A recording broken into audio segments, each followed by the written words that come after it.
Ram, we'll go live in next 30 seconds or 40 seconds, yes? Oh, okay, sure.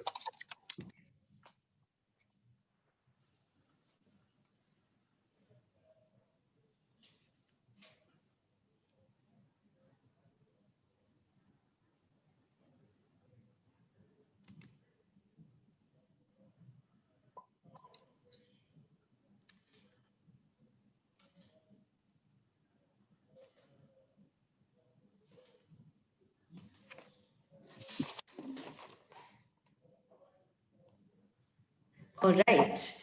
For our next session and a very pressing topic, extremely relevant to the current times, finance modernization, building the next generation digitized finance.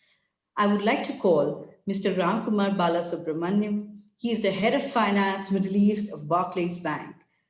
Ram is a finance thought leader with close to 2 decades of progressively senior experience. He is analytical, adept at telling the story, and inspiring data-driven decision-making culture. So over to you, Ram. Thanks, Mitsu. Hello. Good morning, everyone. A very warm welcome to all of you. Thank you for joining me for this session. Today, these are interesting times that we find ourselves in. In the midst of the COVID-19 crisis, finance is at the center of the decision-making process, driving key decisions. These are also interesting times because of the new buzzwords that we hear. Digitalization, modernization, robotics, automation, and so on. How do we ensure that the finance function, which is so successful today, remains relevant in the future? In short, how do we make the function future-proof? Let's discuss.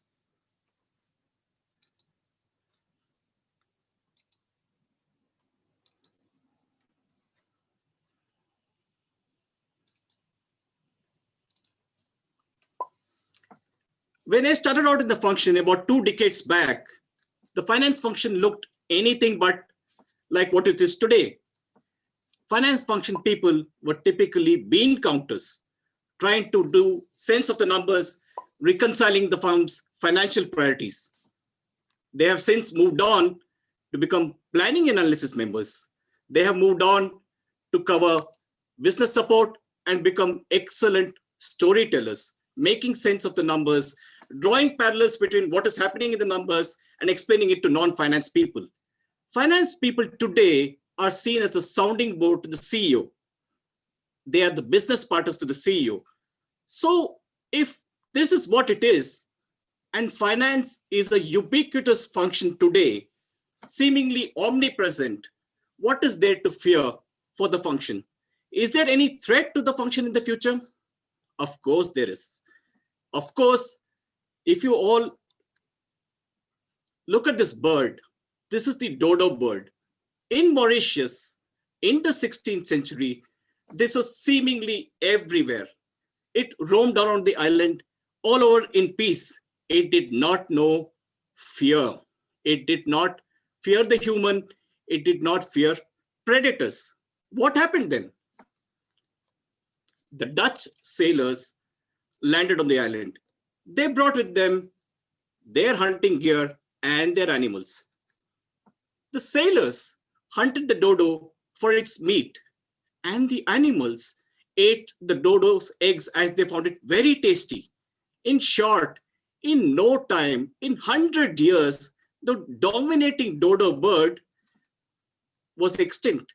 Today, you see the dodo bird as a souvenir in the Mauritian shops, or on the Mauritian rupee, or on the Mauritian immigration stamp. So it's been reduced, virtually non-existent. So all fear is not bad. Some of the fear is good. It's good to fear something and hopefully adapt.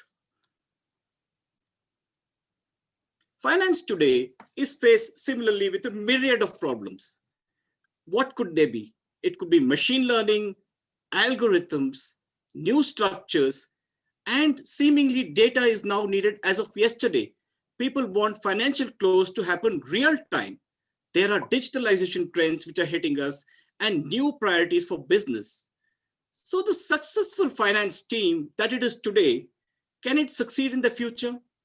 If you look at what Malcolm Gladwell said, what got us here won't get you there. So finance is to really think out of the box. What can finance do differently? The starting point for all this is to recognize that change is imminent and wanting to change. Thankfully, finance has taken the step in the right direction in this case. But the question before finance remains very different. The question is not to do more with less. The question is to do better with less. In this background and in this context, how is finance really faring? How are they going ahead on this journey? Well, according to a leading consultancy, finance is very much in the thick of things. They're very much undergoing transformation, but most projects are failing. Only 30% of projects are succeeding. Why is that the case? Why is finance not able to succeed in something which is so critical to itself? Well, the thing goes back to three separate things: planning, implementation, and looking at the critical success factors. Let's see how we can make a change.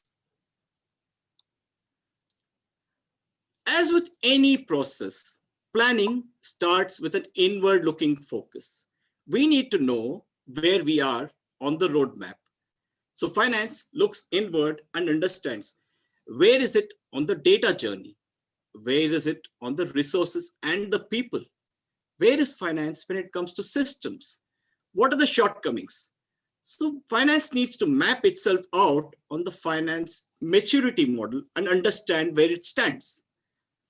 Once finance is mapped out on the maturity model, finance needs to know where it needs to go. For this, we need a compelling vision, one that is aligned with the organization and is looking to drive business growth. Thirdly, and most importantly, we need to know what good looks like. And by good, I mean what the good outcome looks like. What are the attributes? What are the characteristics of something which is good and that we want to achieve? Finally, we need to know what is the actionable roadmap and actually map out every single process, be it systems, talent, stakeholder expectations, and understand our gap to that process. Once we have this in place, there is something outside the box that we need to consider. I call them the unknowns. Now, what are the unknowns? Finance has been on this journey and has been putting off some things away. Let us say a finance team has never implemented a core banking system and they look to implement a new one. So that's an unknown, but finance knows that's an unknown. But critically in implementation of projects, there are unknown unknowns, which only an expert who has implemented a project can actually throw light on. So finance needs to engage experts to make sure they don't repeat the same mistakes. They come out looking bright. So engage experts to take the thing forward. When it comes to implementation, finance needs to look at 4 pillars. Each organization is different. One size does not fit all. So different legal entities, different geographic locations, different technology systems. So don't look for a whiteboard answer. Look at an answer which is separate, individual to yourself. Focus on quality. Low cost is not good. Finance now needs to start looking outside and looking at stakeholders. Align its strategy to what will drive high business value.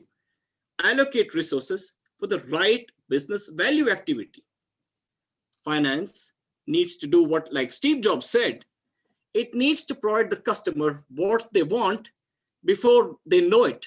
So shape customer expectations, drive outcomes, lead the whole process, evaluate what is needed. So finance needs to be really engaged to challenge the status quo and not deliver just what is needed. Really, this is stewardship. Stewardship is actually leaving things far better than we found them. So just satisfying the customer is not efficiency. pushed to drive the right outcomes for the finance team and for the organization. Critically, when all of these are done, the overarching principle is simple. We cannot consider this as a cost save exercise because then we would fail miserably. Finance needs to be treated like any other business function, like a profit center, measured just like a profit center for the right outcomes to see whether the returns stack up for the expenses incurred. And finance needs to throw resources at the right problems, at things which drive the highest ROI and are able to mitigate the risk. Again, to repeat, this should not be a cost to serve exercise. If all of this is done right, really to speak, finance should actually be in a very good state to maintain its seat at the decision-making table. Finance should be able to lead the way and chart the way for the future, which is digitalization.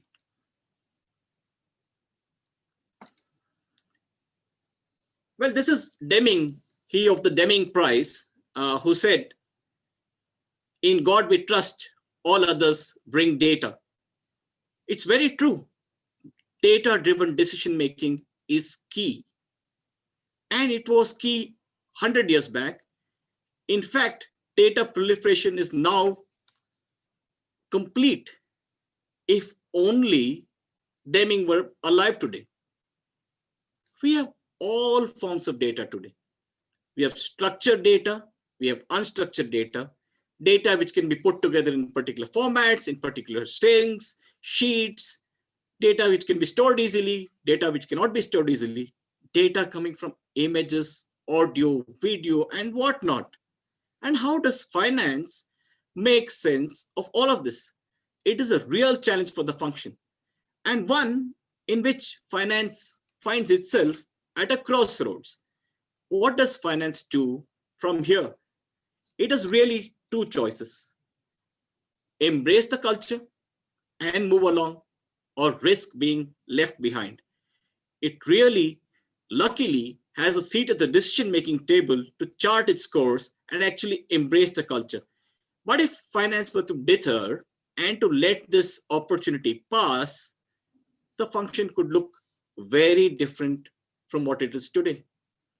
Let's look at a scenario 3 years hence, when finance is actually overrun by digitalization.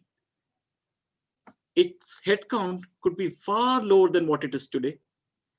Processes could be automated and streamlined, and finance totally out of the loop. Robotics could lead to more efficient processes. Finance could be reduced to specialists in IFRS, tax planning, regulation, or risk management. Also, traditional finance processes like financial close and other things could be taken over by somebody like IT. Decision-making then would be driven by other people who are leading the whole process, and the planning critical exercise of finance could be overtaken by operations. In short, finance becomes a small center of excellence, providing support when called for and actually staying behind and not leading the way. This is not the way to look at things. This is not something to fear. This is an opportunity to actually make good. When it rains, put out the bucket and not the thimble, like Warren Buffett said. So finance needs to lead the way. How can finance lead the way? What can they do about this? The first thing is culture.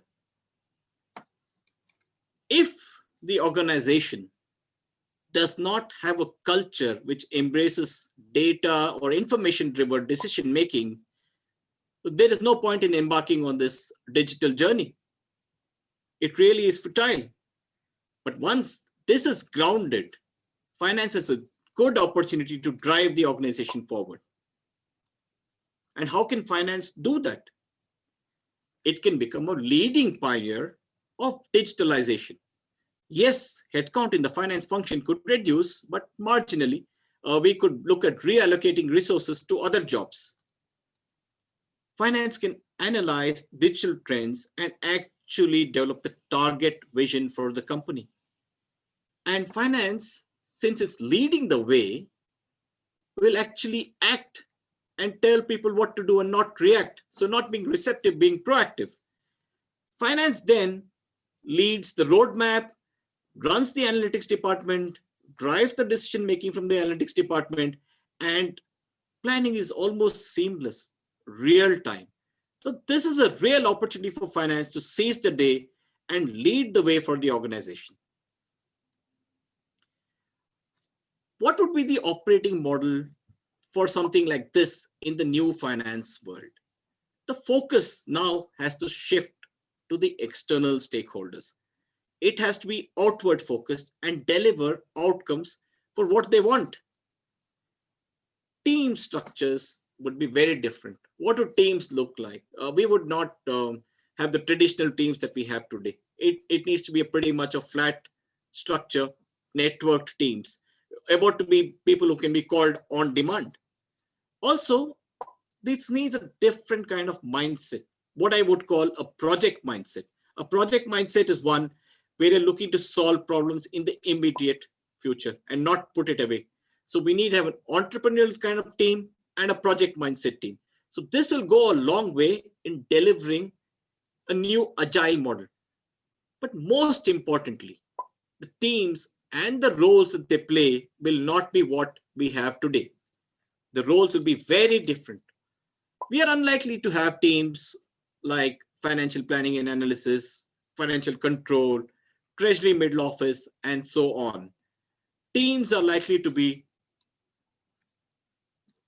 like this: a core team which does specific transactional activity, one which is day-to-day activity. It could be revenue management, bookkeeping, accounting, and so on. That would be the core team which does the operational activity. We could have a team of specialists in a center of excellence, specialists who are tax specialists, IFRS 9 specialists, and so on. These could be called on for solo roles, specific support as and when needed. The problem solvers are what I think of or call as an IT bench.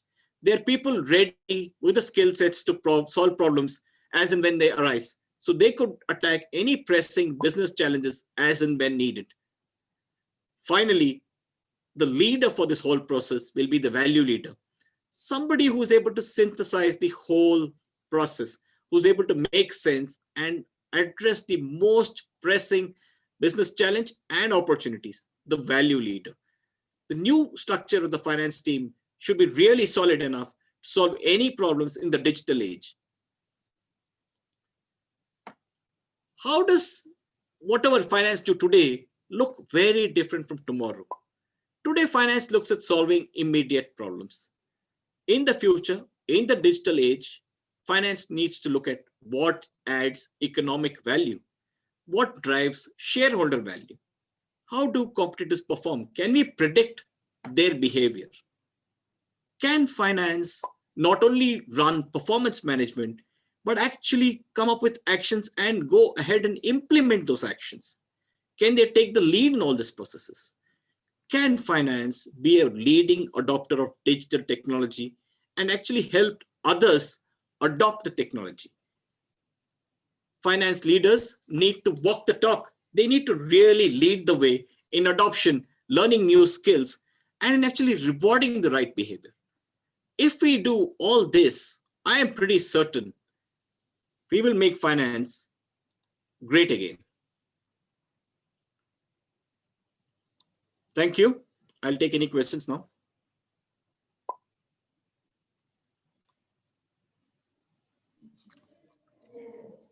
Thank you, Ram. Thank you. It was a fantastic and very worth listening presentation, as someone has just written in the chat.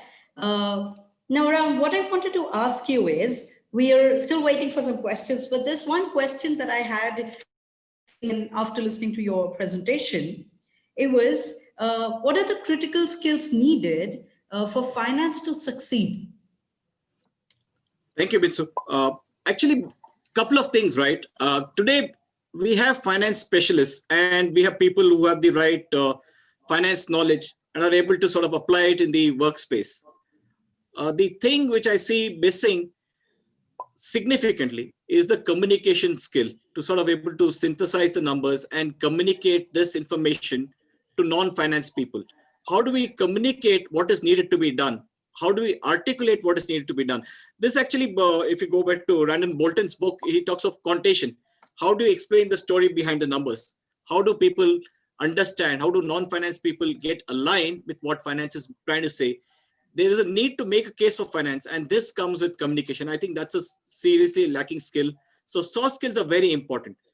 Along the way, we need, I think, a mix of technical and finance people, given now the huge dependency on systems and so people who understand finance and technology will be in demand because they'll be able to sort of weave together the processes and fix the missing gaps.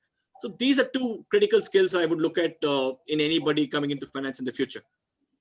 Right. Okay. I have another question for you, Ram. The question is, what do you think is the largest skill gap today as compared to what do you think will be the largest skill gap for the future? In the future, given that we're looking at specialists for finance, so those skill sets will be filled out. But how do we develop the value leaders? Like I said, we need value leaders, people who understand the process end to end and are able to deliver that message to the C-suite and drive decision making. So the skill set which is most important is to be able to quickly understand the basic finance activities and to also be able to communicate to the C-suite and drive decision making. So that's a very critical skill to be able to communicate across the functions, across all stakeholders, and to help drive decision making, help drive our outcomes that we're looking for. All right, wonderful. Can you give me an idea about what are the current digital trends that, according to you, affect businesses in the future? Yeah, absolutely. There are so many trends, but what I find very interesting is artificial intelligence and how it can help us look at data in the new world and different kinds of advanced analytics. So analytics is not only about what's visible literally on the surface today. So I spoke of unstructured data coming in from all sorts of sources. How do we get together all those data sets and actually make sense of the data? It's very important to remove the noise from the overall data set because we need to get to the right answer. It is just because we have a whole ton of data doesn't mean all of it helps us to get to a particular decision. So advanced analytics on what to consider is more important than what all we exclude. All right. I think, Ram, I think you answered the majority of the questions. There are some more questions coming in. We will answer them after the session is over in the chat box. And I really want to thank you for this presentation. And I really, truly appreciate it that you have taken the time and come to the New Age Finance and Accounting Summit. One last question I have for you is, how is finance different now as compared to what you started, say probably 20, I think you have a 20 years experience. So 20 years back and now, what is the difference do you think in finance? Like, I know we're talking about, but what else, according to you, something that you would not have thought at that time? Yeah. So previously, it is pretty much a back room function, right? So I said it's a scorekeeper function, struggling with manual processes, incongruent data sets. So one could not envisage that function sort of taking the lead. The scene is more like backroom boys providing support as and when it was needed. But over time, it has evolved, and rightfully so, because it has the access to all the data sets. It works with every function in any institution. So it would work with sales, it would work with front office, product management, every function. So given its unique position in the organization, finance now has really moved up the value chain. When I talk of storytellers and trying to weave together information and being a sounding board for the CEO, this is not something which is very easy, because historically business leaders sort of led organizations and we saw business leaders becoming CEOs. Now we can see a clear path for CFOs to get into the CEO shoes, given their understanding of the business and given that the CFO is no more a backroom player, but is very much in the forefront of helping business move ahead. So that's really evolved over the time.